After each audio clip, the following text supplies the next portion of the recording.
তাকে যখন ফেরাউন যখন কি ডুবতে যাচ্ছে, তখন মুসা যে তার দলবলকে নিয়ে যাচ্ছে, সেখানে কটা রাস্তা হয়েছিল? কটা? 12টা। এখানে আছে কতটি? 10টা। 12টা রাস্তা দিয়ে নিয়ে চলে যাচ্ছেন। একটা রাস্তা দিয়ে নিয়ে যেতে পারতেন, কিন্তু 12টা রাস্তা দিয়ে নেমে তখনও যদি কি বানু ইসরায়েলের কম আপোষে যদি গণ্ডগোল করে, কি ওই রাস্তা দিয়ে কেনে ধস্তাধস্তি করে, এই জন্য আল্লাহর তরফ থেকে মুসা একটা লাঠি মারল। কি কোথায়? সে লোহিত সাগরে 12টা রাস্তা হলো, 12টা রাস্তা দিয়ে পার করে চলে গেল। বলুন সুবহানাল্লাহ। ফেরাউন যে ওখানে করে ডুবলো, যেই ফেরাউন ডুবার সময়, পার্সে দিয়ে দাও বাবা, পার্সে ফেরাউন কি ডুবার সময়, সেই সময় মরণের সময় ঈমান আনতে চেয়েছিল। নিমতলার লোককে আমি শুধু জানিয়ে দিতে যাচ্ছি, সুযোগ এসেছে মসজিদের জালসাতে মসজিদের একজন ধারক বাহক হওয়ার, মসজিদের একজন কি মুসাল্লি হওয়ার। বলুন, যখন সে অর্থাৎ কি ফিরাউন যখন ঈমান আনতে চেয়েছিল, ওই লোহিত সাগরে ডুবছে, জল খাচ্ছে, জল পান করছে, তখন সেই সময় আল্লাহ আদেশ করে দিলেন। হাদিসটা তিরমিজিতে বর্ণনা করা হয়েছে। আল্লাহ তাআলা আদেশ করে দিলেন হযরতে জিবরিলকে, যদি ঈমান নিয়ে চলে আসে তাহলে তো আল্লাহ গফুর রহিম তাকে হয়তো কবুলি করে নেবে। সঙ্গে সঙ্গে কি চলে আসলো কি জিবরিল। আর জিবরিল এসে সমুদ্র থেকে সমস্ত কিচাড়, বালু, আবর্জনা, কাদা উঠিয়ে, হাদিসের ইবারত হচ্ছে কি আদুসুহ ফিহে মাখাফাতা আন তুদরিকাহুর রাহমা, রাহু তিরমিজি। একেবারে বালু এবং কাদা উঠিয়ে একবারে ফেরাউনের মুখে, চোখে, মুখে মারতে শুরু করলো, কাদা ঠুসা থেকে শুরু করলো, যাতে সে কে ঈমান আনতে না পারে। বলুন সুবহানাল্লাহ। এই ফেরাউন কি ডুবে গেল কোথায়? লোহিত সাগরে। ৩৫০০ বছর সেখানে করে পড়ে থাকলো। তার ইতিহাস আপনারা কি জেনে রেখেছেন? তাকে মিশরের পিরামিডে রাখা হয়েছে। ৩৫০০ বছর সমুদ্রে থাকার পরে বিশ্বের কি প্রত্নতাত্ত্বিকেরা সেখানে করে আলোচনা করে, বিভিন্ন গবেষণা করে, যে লোহিত সাগর থেকে তার ডেড বডিকে উদ্ধার করে সেখানে রেখে দেওয়া হয়েছে। কোনো দিন কি জেনেছেন যেই ফেরাউন, যার অস্তিত্ব, যার অথরিটি সারা মিশরের মাটিতে তথা সারা বিশ্বের মাটিতে, সেই লোকটাকে এখন বেঁচে আছে? কথা বলুন, বেঁচে আছে? কোথায় আছে? মিশরের পিরামিডে। মিশর তো কোনো দিন দেখতে পাবো না। কমসে কম ডিজিটাল দুনিয়াতে আজকে যদি আমি তার স্ক্রিনের উপরে কথা বলি, স্ক্রিনের উপরে যদি আমি যাই, তাহলে নিশ্চয় মিশরের পিরামিড থেকে তার ডেড বডিটাকে দেখতে পাবেন। প্রতিটি মার্চ মাসের 15 তারিখে কিছু ছুঁচোকে, কিছু ইঁদুরকে তার শরীরে চালিয়ে দেওয়া হয়। কেন চালিয়ে দেওয়া হয়? মৃত্যুর মাটির, তার ডেড বডির থেকে কিছু কিছু ভুয়া, কিছু কিছু রুই, কিছু কিছু চুল কি বেরিয়ে আসে, সেগুলোকে খাওয়ার জন্য, কেটে পরিষ্কার করার জন্য, যেমন পার্কে পরিষ্কার করা হয়, সেরকম প্রতি বছরে কি পরিষ্কার করা হয়। এটা মানুষের জন্য একটা নিদর্শন রেখে দেওয়া হয়। যেই মানুষটাকে সারা বিশ্বের মাটিতে নিজেকে খোদা, আল্লাহ বলে কি দাবি করেছিল, সেই মানুষটা কি বেঁচে আছে? আহা নেই।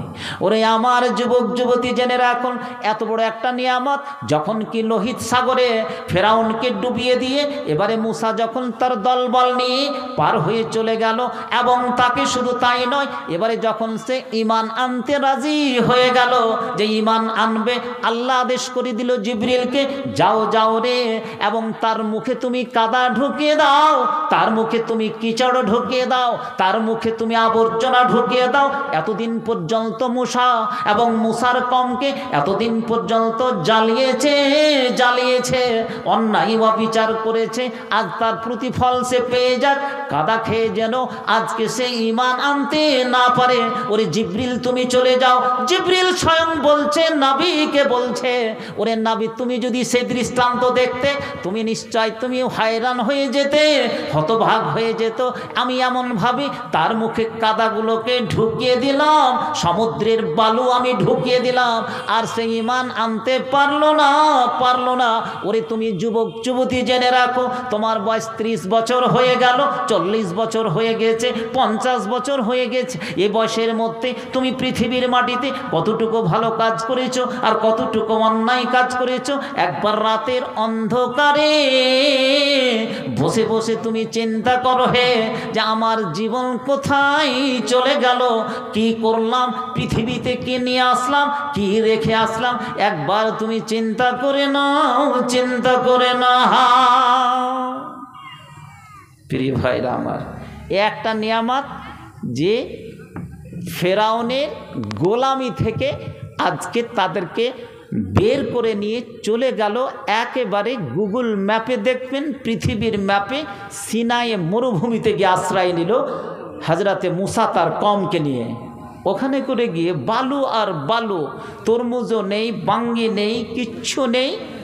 মুসার কম বলছে, এ মুসা তুমি এমন একটা জায়গাতে নিয়ে চলে আসলে মিশরের মাটি থেকে, এখানে তো কিচ্ছু নেই, কি করে কি হবে, আমরা তো জল পান করতে পারবো না, এখানে তো কিছু খেতেও পাবো না।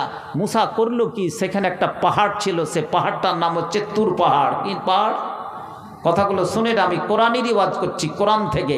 তুর পাহাড়, সেই তুর পাহাড়ে কমের অবস্থা দেখে হজরতে মুসা তার হাতে যে লাঠি ছিল, সে লাঠিখানটা একবার মারাতে 12টা চশমা মানে 12টা ফোয়ারা, 12টা নালা সেখান থেকে বের হয়ে চলে আসলো। বলুন সুবহানাল্লাহ।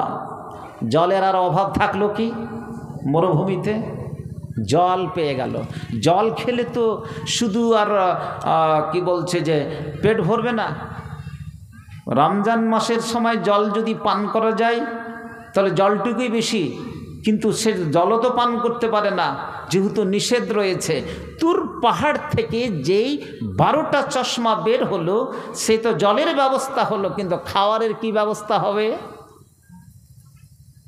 আল্লাহ তাআলা ওপর থেকে জান্নাতের রেস্টুরেন্ট থেকে, হোটেল থেকে খাবার পাঠিয়ে দেওয়া হলো। বলুন সুবহানাল্লাহ। কি খাবার পাঠিয়েছিল? আজকে ওই খাবার কিন্তু আমাদের যদি চালু থাকতো, নিমতলার যুবক যুবতীরা আজকে জালসাও শুনতে আসতক না, ডেলিগেটও করতে আসতক না। দেখা গেল যে আজকে মাংস বেশি হয়ে গেছে, তাই না, লোক আসেনি কি খেতে, এরকমই কিন্তু বেশি হয়ে যেত সেই জান্নাতের কি খাবার। কোরআন কি বলছে আমি কিন্তু আয়াত পাঠ করেছি, সেটাই। প্রিয় ভাইরা আমার, খাবার যে জান্নাতের ওপর থেকে আসতো, জান্নাতের রেস্টুরেন্ট থেকে, হোটেল থেকে, সেই খাবারটাকে বলা হতো, কেউ জানেন? আপনাদের জানেন? যেটা বিরিয়ানি আসতো, চকলেট, পপলেট আসতো, আরও কিছু আসতো না, ওই খাবারটাকে বলা হয় মান্না সালোয়া। কি বললাম? একটা নাম হচ্ছে মান্না আর একটা নাম হচ্ছে কি সালোয়া। মান্না খাবারটা কি, মুফাসসিরিনে কিরাম তার ব্যাখ্যা বিশ্লেষণ করেছেন। কোকিল পাখি দেখেছেন? কোকিল পাখি দেখেননি? কোকিলের আওয়াজ শুনতে খুব ভালোবাসে না? মার্চ মাসে সকালবেলায় যখনই আম গাছে মুকুল চলে আসে, সকাল সকাল কোকিল আওয়াজ দেই, আওয়াজটা শুনতে ভালোবাসে, কিন্তু তার রং কিন্তু সাদা নয়, কালো।